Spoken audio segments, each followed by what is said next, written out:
Ya pemirsa, itu dia tadi sidang sengketa Pilpres pemeriksaan ahli dan saksi dari KPU dan Bawaslu, di mana pada sore hari ini tadi pihak dari Bawaslu menyampaikan atau menyiapkan saksi-saksinya untuk menjawab semua pertanyaan dari pihak pemohon. Ada 9 saksi dan ahli yang disiapkan oleh Bawaslu tadi, di mana tadi juga sempat terjadi tanya jawab begitu mengenai antara pihak pemohon dan juga pihak termohon. Dan tadi juga yang disinggung adalah mengenai peran Bawaslu dalam mengawasi pemilu, dipertanyakan dalam hal ini mengenai adanya laporan-laporan dugaan pelanggaran kampanye dan juga temuan-temuan di lapangan begitu terkait dengan pembagian bansos, pertemuan abdesi dan pergerakan-pergerakan atau pergerakan mengenai aparat desa untuk mendukung salah satu pasangan calon. Nah, ini juga tadi yang dipertanyakan oleh tim hukum Ganjar Mahfud dan juga tim hukum Anies Mohaimin. Dan kita akan sama-sama saksikan pemirsa konferensi pers yang akan dilakukan oleh tim hukum Ganjar Mahfud. Saksi yang dihadirkan oleh Bawaslu.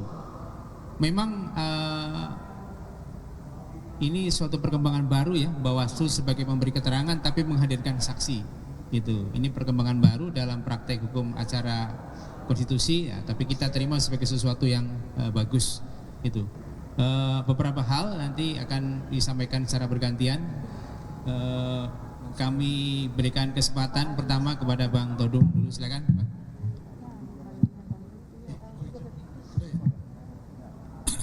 Oke, kawan-kawan sekalian, saya tadi siang tidak sempat doorstop ya, jadi mungkin saya akan mulai lebih dulu dengan apa yang terjadi pada sidang sebelum break ya siang tadi ya. Nah, saudara-saudara, pada sidang pagi tadi kita mendengarkan ahli dan saksi dari pihak KPU yang fokusnya hanya pada persoalan Sirekap yang kontroversial itu ya. Nah, kita sangat ya bingung melihat begitu banyak persoalan yang dihadapi dan begitu banyak ya perbedaan tafsir dan cara pandang dalam melihat Sirekap. Kita tahu bahwa pemeriksaan itu dilakukan secara berjenjang, tapi Sirekap yang juga tampil dan ditampilkan oleh KPU itu telah membius publik, membius opini bahwa tidak ada yang salah dengan Sirekap, bahwa perolehan suara itu adalah seperti yang kita lihat pada pengumuman yang mereka buat. Padahal kami mendengarai banyak sekali masalah dengan Sirekap ini dan banyak sekali persoalan dengan penggelembungan suara, banyak sekali persoalan dengan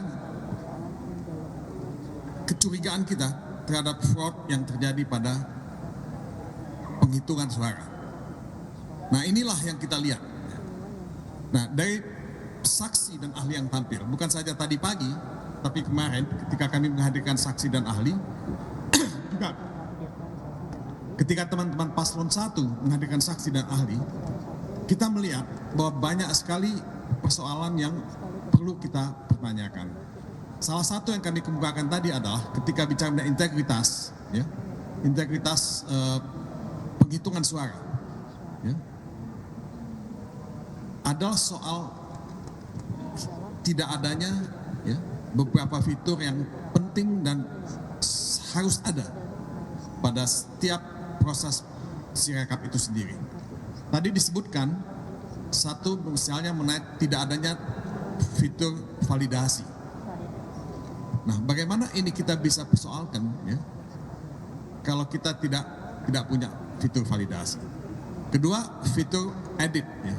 Nah, ini juga satu hal yang buat kami ya sangat kami pertanyakan gitu, ya.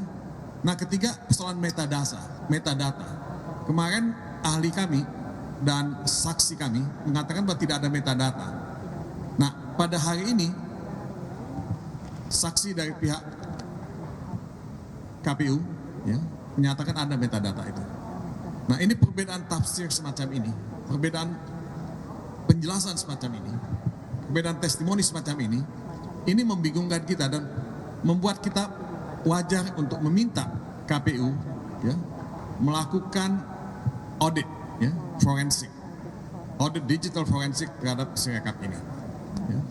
Nah, kami malah mengusulkan kepada majelis hakim untuk mengkonfrontir saksi dan ahli yang kami hadirkan, saksi dan ahli yang dihadirkan oleh paslon 01, ya pemohon 1, dan saksi dan ahli yang dihadirkan oleh pihak KPU. Hanya dengan konfrontasi ini kita bisa mendapatkan gambar yang lebih jelas mengenai kontroversi Sirekap yang betul-betul membingungkan dan menimbulkan banyak sekali kecurigaan terhadap KPU. Nah, itu mengenai hal KPU tersebut. Dan kedua, saya ingin katakan ya, bahwa Sirekap ini kan mahal sekali. Saya tidak tahu biayanya berapa. Teman-teman dari ITB punya kewajiban moral untuk tampil menjelaskan mengenai hal ini. Teman-teman ITB tidak boleh lepas tangan dalam soal Sirekap ini. Ya. Jadi menurut saya sebagai akademisi yang ikut sebagai vendor dalam persoalan Sirekap ini, mutlak mereka mesti tampil ke depan, ya, karena uangnya bukan uang kecil. Gitu. Ini bukan uang ya untuk proyek sederhana. Ini proyek yang besar yang menyangkut ya integritas pemilihan umum itu sendiri. Nah, kalau siang ini kita mendengar dari pihak Bawaslu, tadi sudah disebutkan bahwa baru pertama kali ada saksi yang dihadirkan dari Bawaslu. Bawaslu ini kan pemberi keterangan. Saya hanya ingin menambahkan satu hal saja, bahwa sebetulnya ya, Bawaslu yang punya peran sangat strategis itu memang tidak willing. Ya. Tidak willing dan mungkin juga tidak mau melakukan pengawasan dengan efektif. Ini dari semua data-data dan laporan yang kita terima. Dalam permohonan kami menyebutkan 1 hari setelah pencoblosan tanggal 14 Februari, Bawaslu itu mengeluarkan press release yang membuat 19 masalah yang terjadi pada saat pencoblosan. Nah, itu tadi sudah dijelaskan sebagian dari itu. Ya. 19 masalah pada TPS-TPS yang ada. Dan menurut saya dengan puluhan ribu, ya, bukan persoalan pada pencoblosan itu, sudah sewajarnya kita bisa dan punya alasan untuk melakukan pemungutan suara ulang. Itu angka bukan kecil, gitu. Bukan 1.000, bukan 2.000, puluhan ribu angka. Berbagai masalah yang diumumkan sendiri oleh Bawaslu. Bawaslu seolah-olah menganggap itu persoalan sepele. Itu bukan persoalan sepele. Ini menyangkut kedaulatan rakyat kita. Satu suara pun ya, itu harus dihargai. Tidak boleh kita menganggap 1 suara atau 1.000 suara atau 1 juta suara itu tidak penting. Indonesia, negara yang kita cintai ini, hidup karena rakyat mendukung ya, dan menopang ya, republik ini. Kedaulatan itu ada pada rakyat. Nah, Bawaslu kalau dia tidak bisa fungsional dan tidak bisa efektif, menurut saya Bawaslu perlu kita tinjau ulang keberadaannya. Ya.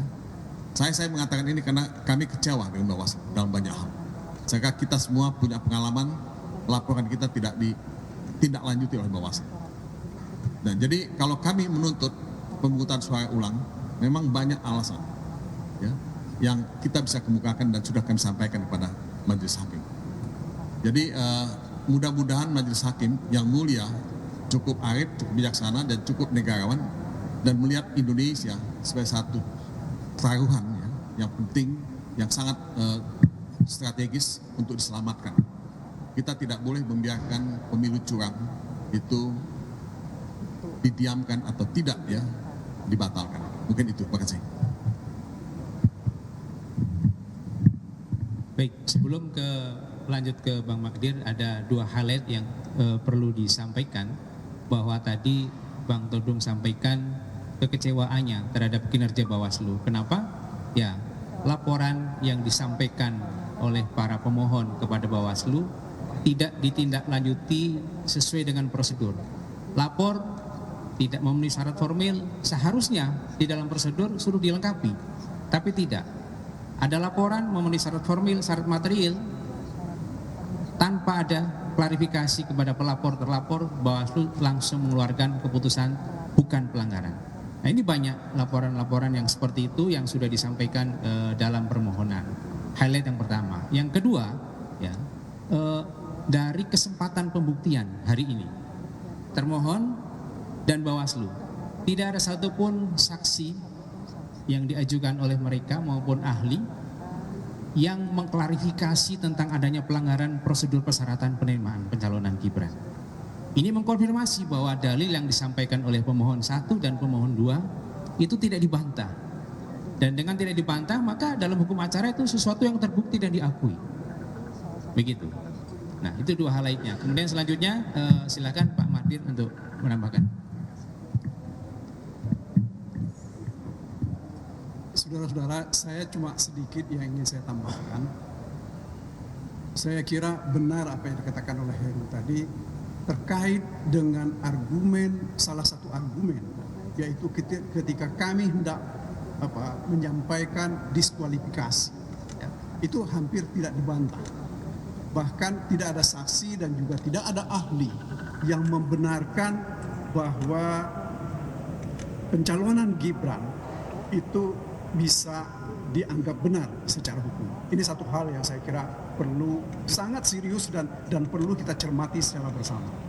Kemudian yang kedua, terhadap keterangan ahli IT tadi, ya, kami pun juga bertanya tadi misalnya bagaimana mereka bisa menjelaskan seperti diterangkan oleh ahli dan saksi IT yang kami hadirkan kemarin, ini ada sekitar lebih dari 23 juta suara, ya, yang ini hampir seperti suara siluman. Meskipun kita memang tidak tahu bahwa itu merupakan suara dari 02 atau 03 atau 01, tetapi bagaimanapun juga adanya suara siluman ini membuktikan bahwa proses dan pelaksanaan pemilu kita sampai pada proses dan pelaksanaan penghitungan suara, ya, ini tidak benar. Sementara KPU dan kawan-kawan kita dari 02 menganggap bahwa ini proses kita di sini adalah sengketa hasil. Ya. Nah, kalau ini ada hal-hal yang tidak benar seperti ini, bagaimana kita menganggap bahwa hasil itu adalah benar?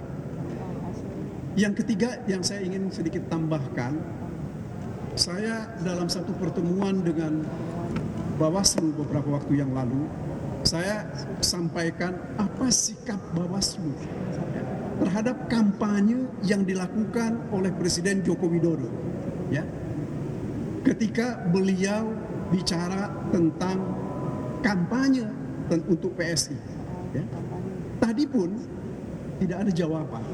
Ini menunjukkan bahwa ya saya khawatir bahwa mereka nggak berani gitu loh, ya. Kalau mereka nggak berani, ngapain gitu loh Bawaslu ini tetap ada. Sementara itu adalah fungsinya mereka. Ya. Saya kira ini mari kita lihat ini secara jenuh. Tidak cukup himbauan atau teguran itu tidak cukup. Sebab ya kita tidak tahu apakah memang ada pengaruh, ya, terhadap kampanye Presiden Jokowi tentang PSI. Saya tidak tahu. Saya kira kita belum pernah mendengar hasil penelitian seberapa signifikan hasilnya itu. Tetapi bagaimanapun juga ini adalah satu cacat yang dipelihara oleh aparat kita. Saya kira ini yang harus menjadi hal yang harus kita cermati secara bersama. Saya kira terima kasih dari saya. Assalamualaikum warahmatullahi wabarakatuh.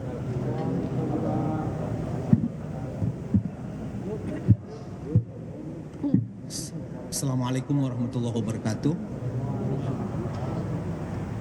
Sore ini kami dapat membuktikan di samping kemarin oleh ahli, baik ahli pemohon 1 dan pemohon 2, kemudian oleh saksi pemohon 1 maupun pemohon 2, hari ini kita patut berterima kasih kepada saksi dari Bawaslu karena banyak mengungkapkan fakta-fakta yang amat luar biasa. Karena pertama, dalil kita itu berkaitan dengan upaya melanggengkan kekuasaan dinasti. Presiden Jokowi mendorong anaknya untuk mencalonkan diri sebagai calon wakil presiden Republik Indonesia dengan cara melawan hukum. Karena terbukti tadi sudah disampaikan oleh Mas Heru, baik KPU termohon maupun Bawaslu tidak ada satupun saksi maupun ahli membantah bahwa pencalonan Gibran itu adalah sah secara prosedural. Sehingga karena tidak sah secara prosedural, maka menurut pemohon bertentangan dengan prinsip-prinsip keadilan substantif, yaitu kepastian hukum yang adil sebagaimana diatur pasal 28D ayat 1 Undang-Undang Dasar 45. Kawan-kawan, rekan-rekan wartawan sekalian, bahwa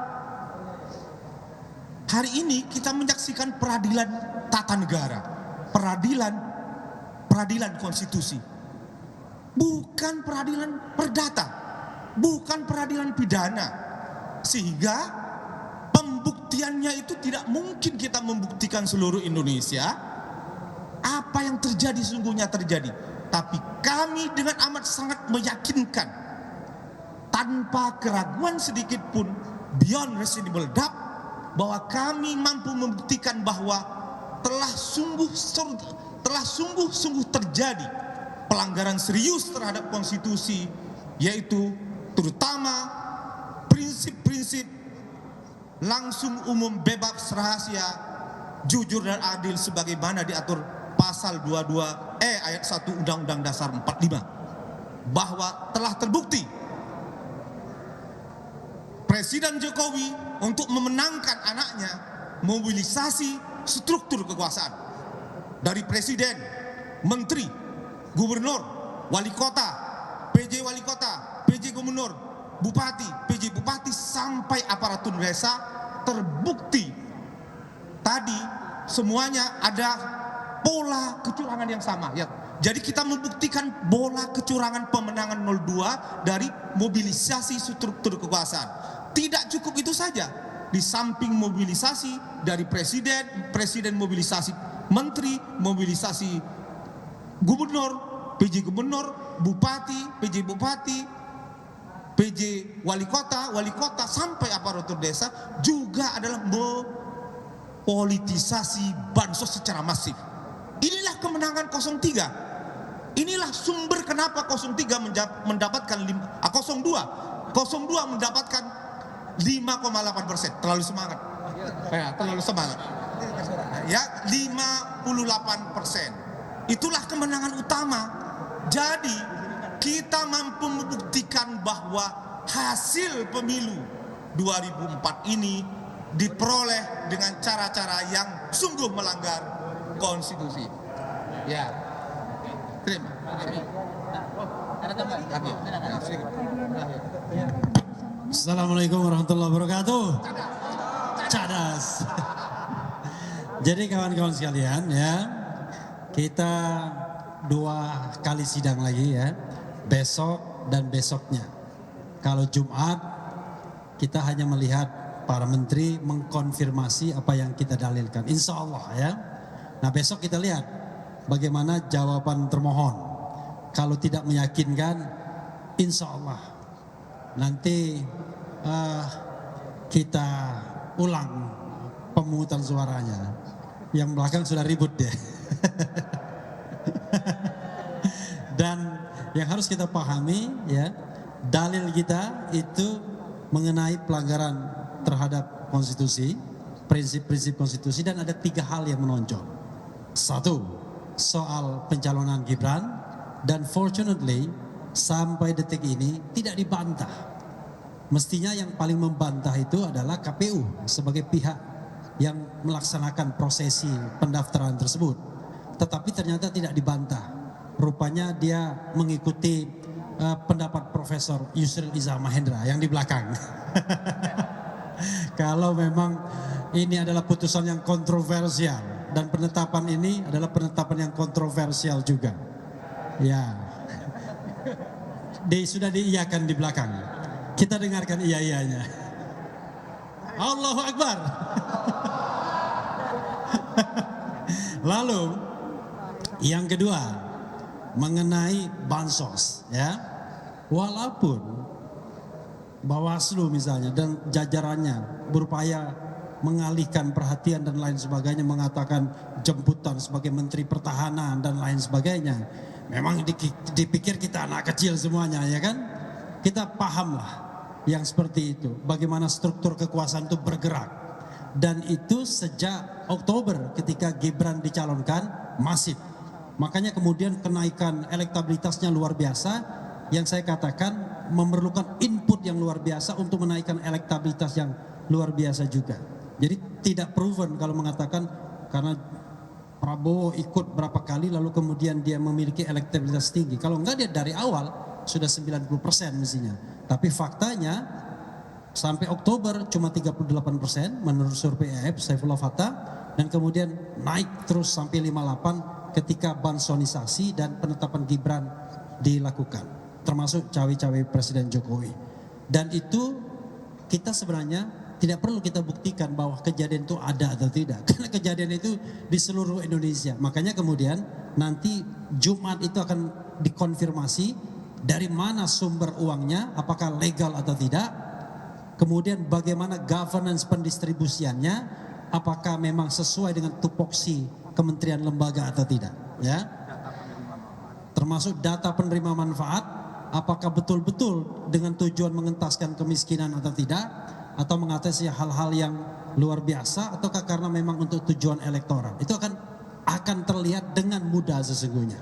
Cukup buka sedikit hati nurani, maka akan terbuka semuanya. Nah, yang ketiga mengenai Sirekap. Saya katakan pagi tadi ada paradoks luar biasa soal Sirekap. Saya kok matanya ke bawah terus ya, padahal kameranya di situ. Jadi Sirekap itu paradoksnya luar biasa. Kenapa paradoksnya luar biasa? Ahli dan saksi kita sudah membuktikan bahwa terjadi kerusakan luar biasa dalam sistem Sirekap. Ada perubahan angka sampai 400 ribuan kali. Yang diakui KPU saja sampai tanggal 27 Februari itu ada 154.541. Tetapi, dan itu sebenarnya tidak dibantah juga oleh ahli dan saksi dari pihak KPU tadi.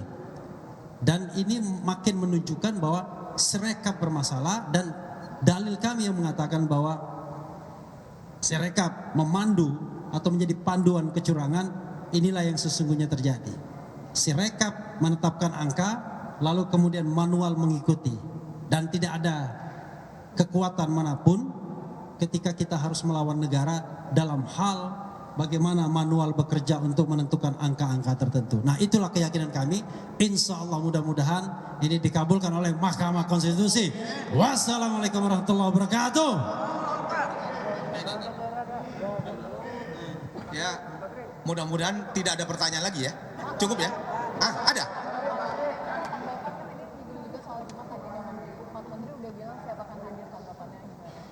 Ya, alhamdulillah, karena itu akan menjadi terang benderang nanti kita bagaimana proses penganggaran bansos.